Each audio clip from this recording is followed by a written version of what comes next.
Howdy, this is Lemmy with RevZilla TV, here to talk to you today about Shogun bike protection. You should be checking out some of Shogun's bike protection products if you want to keep the expensive parts of your motorcycle safe during a crash. Now, sliders in general are made for metric motorcycles most typically. These are for street-based bikes. I think you're going to find that just about everything on here is going to be a metric with the odd European duck mixed in here or there. Use our bike finder. We're going to show you the stuff that fits your exact bike.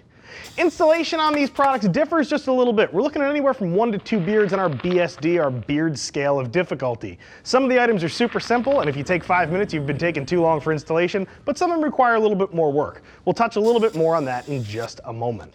Alrighty, let's get kicking on some of the Shogun products we have here. I got a breadth of stuff up here. I want to work through a couple of the pieces here. Not too many of these are super bike specific in terms of just what we're describing, but I think a couple of the products up here showcase sort of the range of coverage that Shogun can offer you for your motorcycle.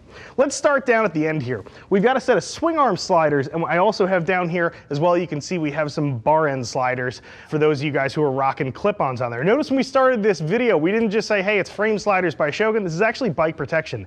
These guys make sliders for nearly every single part of a motorcycle. So I really like their swing arm sliders. They're pretty cool. You can see here the bevel in here. For those of you who obviously have a sport bike, you're probably considering a set of spools if you don't already have a set. I really like the swing arm sliders because these take they sort of serve two functions. Not only are they going to help you get your bike up off the ground, you know, throw your tire warmers on, or perhaps to change out tires, perform general maintenance, but these things are also going to help you in the event of a crash. They're going to keep expensive parts of the rear of your bike from hitting the pavement, possibly destroying stuff. Same thing here again with the clip-on sliders. These are going to keep your bike from rolling over, flipping. You know, in terms of a get-off, your bike's going to slide smoothly down the pavement. You don't need to worry about the thing endoing, flipping, rolling, damaging expensive pieces. Anytime you can put something on the bike that's going to help it slide along the ground, you're really going to minimize the cost of the get-off for yourself. Just keep that in mind. So let's move down the row here to some of the sexy. Shogun really only has 3 finishes. They've got their standard black and white, which you can see here. It's not super exciting stuff, but their carbon S5 finish here I think is pretty nifty. They have these carbon sleeves that go over things, kind of sex things up a little bit. And then if you look down here as well, these also have interchangeable aluminum caps. Now, the colored anodized aluminum caps are extra. It's something you do have to purchase beyond that. But if you're looking to sort of color tune your bike, you want things to look a certain way, you want to keep a nice matching appearance, Shogun does provide a way for you to do that. So let's move down to this end of things here, right here in the center. I want to point out to you a couple of frame sliders they have. Now these probably look pretty similar, but there's actually some cool stuff going on here. Shogun offers 2 types of kits when you're talking about frame sliders. They offer cut kits and no cut kits. So for those of you who aren't super familiar with those 2 terms, your cut kits, or your standard motorcycle slider, will require you to, in many cases, to put a hole into your fairing in order to install the slider. Shogun's no-cut kits prevent that. What they do is they have these mounts that are cantilevered away from the engine, and they actually allow these sort of to peek out with your existing factory bodywork on there. It's kind of nice, especially if you hesitate to cut up your plastics, especially you guys rocking your OEM plastics on the street. Those things are expensive. I don't know that I would want to be cutting them up necessarily myself. So if that's a concern for you, you want to keep your bike looking pristine, looking factory, always be able to bring it back to stock, a no-cut kit can be a great option. Now their cut kits are the exact same thing, except these are going to offer you maximum impact absorption. When your bike actually does go down, if you have these sliders not cantilevered like the no-cut kits offer, they're going to give you a little bit better impact dispersal. They'll be able to move the force of the impact across the frame just a little bit better and into the motor, a nice stiff piece of the chassis. Now when it comes to frame sliders, construction is everything. I just assumed these things were plastic, but they're not. It's actually a pretty cool material called ultra high molecular weight polyethylene. Man, that's a lot. I can't believe that just came out of my kisser. But this is actually a really nifty material. This stuff is super light. That's great for those of you guys trying to keep your weight down. Unlike Delrin, which some other sliders are made of, this stuff's also good into cold temperatures. So if you ride a lot in the cold, this can be helpful stuff. But for me, the big draw to this particular material is the fact that it has a very low coefficient of friction. This stuff slides about as well as Teflon does. It's really slippery. And again, going back to our bike skittering down the pavement, imagine yourself putting your bike down on a low side, whether it's on the track or it's on the street. You want that bike to get down and slide until it comes to a stop. That's the ideal scenario. It's when something digs in, or if the material doesn't glide nicely over the surface, that's when a bike can start to tumble or roll, and that's when expensive damage really starts happening. That's when we start damaging things like fairings, tank, seat, stuff on the top side of the bike that normally doesn't get injured in a wreck, so just keep that in mind. Now, speaking of construction, if you'll notice, some of these sliders, they're a little on the long side.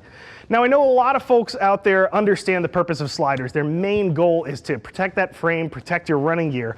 But I know there's also an important subset of people too who are looking for some drop protection from the set of sliders as well. I'm one of those people myself. I understand it's not the primary goal of them, but typically I like a slider that's just a little bit longer just to prevent against those low speed get downs, coming around a corner / dropping something in the driveway. So the fact that these are a little longer speaks a little bit more to the street guy. If you're definitely a hardcore track nut and you really want minimal interference, these might not be the best thing out there for you. But again, if you're riding a lot on the street and you do want maybe potentially some added benefit in a light or low speed tip over, these might be helpful to you. Moving down the bench, next product, Axial Sliders. Again, sort of relating back to those swing arm sliders, I really like these. They're a dual purpose item. So not only are we giving some sliding protection to the front end of your bike, I know a lot of you guys, especially in the track, might have some pretty decent money tied up in your front end. These are also going to serve, again, look at the notch, they're going to serve as spools, going to give you a way to get the front end of your bike up in the air.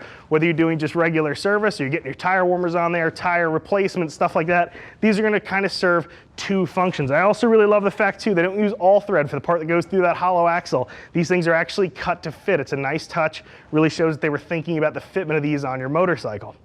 Now, for those of you who are kind of like I am and you like just a one-stop shop, you don't want to have to engineer a billion solutions, you can get something like a bike protection kit. Shogun actually offers these for a number of motorcycles where you simply plug in your vehicle information, we're going to show you the kit, and they're going to give you all the sliders available for that motorcycle depending on a few things. There may be a couple you can add in later. Axial sliders usually one you'll have to add in, but this is going to give you a great base to start from.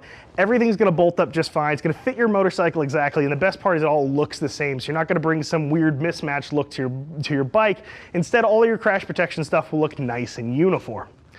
So let's chat just a little bit about installation. I had mentioned earlier, you could be looking at one beard, you could be looking at two beards, and I'll get right into that right now. So if you're doing something like a set of bar end sliders or perhaps a set of swing arm sliders, super easy installation. You're looking at just a couple bolts. I mean, rudimentary hand tools and skill will get you through this job. 10 minutes, you should be out on the road, rocking this stuff on your motorcycle. It shouldn't be too difficult for most of you. Things can get a little bit trickier when installing things like frame sliders or axle sliders. Frame sliders especially, even with the no-cut kits, oftentimes you do have to drop your plastic. So if you have not pulled the plastics on your bike before, keep that in mind that you probably are going to have to keep track of quite a few fasteners. You have to get those plastics off there. Once you get everything installed though, again, you're just buttoning everything back up. Not too difficult. I would say the trickiest install here is probably the cut kits. And they're not miserable. It's not the worst thing ever. Again, considering the level of protection that the cut kit is going to provide you over a no-cut kit, that is also a viable alternative, especially those of you guys rocking track plastics or track body work where maybe the appearance isn't quite so important to you. When I'm doing these, I like to use a hole saw. Tape down your area, use a little bit of Scotch tape over there. It'll keep any of the paint from lifting and buckling, and a hole saw really is the tool to use here. Measure 3 times, cut once. I'm telling you, the more time you spend prepping out and planning this, the better off your finished job is going to look. Now, when it comes to Shogun protection items, like I said, these are really, I think, geared to the street rider. These aren't necessarily the go-to for the track guy, but again, I do lots of street riding, so these really do speak to me. My opinion is not the only game in town though. Click that info button. See what some other riders who are already rocking Shogun products on their bike have to say about them. If you've got a question beyond that, regardless of whether it's fitment or perhaps installation, or you just need a little help picking which product might be for you, don't hesitate to call one of our gear geeks. 877-792-9455. You can always drop us an email too. CS@RevZilla.com. I'm Lemmy. I'm out of here.